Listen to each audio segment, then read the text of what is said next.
C'est dans le cadre du projet Kin et Lenda que vient de se tenir l'atelier national de restitution des résultats des activités de la phase de base de la mission d'opérationnalisation d'une nouvelle fiche parcellaire en vue de renforcer la sécurisation foncière dans la ville de Kinshasa. L'atelier a été organisé ce jeudi 19 juin 2025 dans la salle Capitole de Kin Plaza Hotel en commune de la Gombe, ville-province de Kinshasa. Cette activité phare est placée sous la coordination de la cellule infrastructure du ministère des Infrastructures et Travaux Publics, sous la supervision technique de la ville de Kinshasa, représentée par la cellule de développement urbain de Kinshasa, CEDUC en sigle. L'activité a réuni plusieurs parties prenantes nationales et internationales impliquées dans les questions de gouvernance foncière et de développement urbain.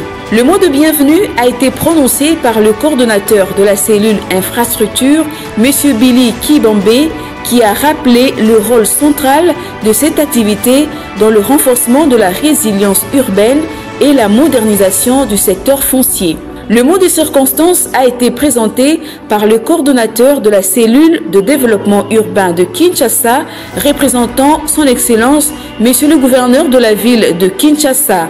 Ce dernier a réaffirmé l'engagement de la ville à accompagner les réformes foncières et à soutenir les démarches de sécurisation participative du foncier urbain. Le mot d'ouverture a été prononcé par le secrétaire général AI aux affaires foncières, Boniface Makando, qui a souligné la complémentarité entre cette initiative et les réformes en cours au niveau national, appelant à une meilleure coordination entre les institutions publiques dans le domaine foncier. La présentation du projet Kin et Lenda a été faite par M. Willy Malembe, chef du projet.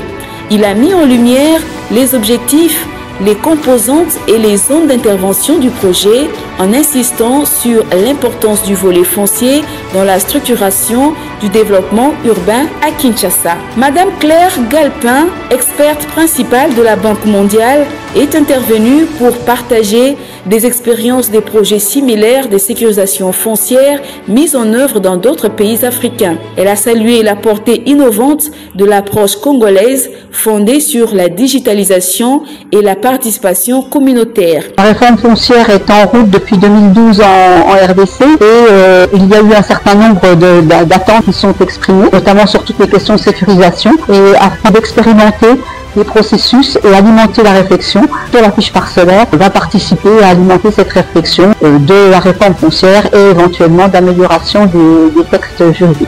Le consultant de la CONAREF, Raphaël Kassongo, a dans son exposé centré son contenu sur les enjeux nationaux de la sécurisation foncière en RDC. Il a notamment insisté sur la nécessité d'articuler les actions pilotes du projet Kin et Lenda en cette phase test avec les orientations stratégiques de la politique foncière nationale dans son volet touchant au système d'information foncière et la numérisation du cadastre foncier en milieu urbain afin de favoriser une réforme foncière cohérente et durable à l'échelle du territoire national. Le chef de mission du groupement Beta, Dominique Lougouille, ingénieur géomètre topographe, a présenté les résultats techniques issus de la phase pilote de la mise en œuvre de la nouvelle fiche parcellaire expérimentée dans 3 quartiers de la commune de Njili.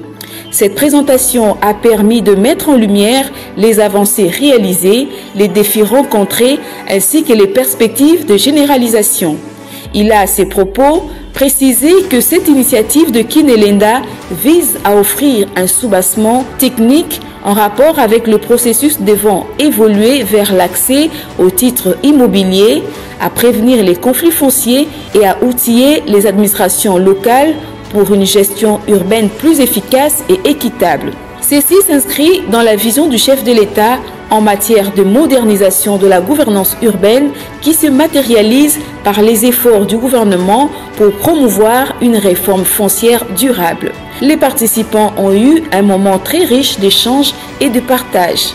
La terre pour nous unir et non nous diviser, la terre pour nous nourrir et non nous affamer, la terre pour nous enrichir et non nous appauvrir.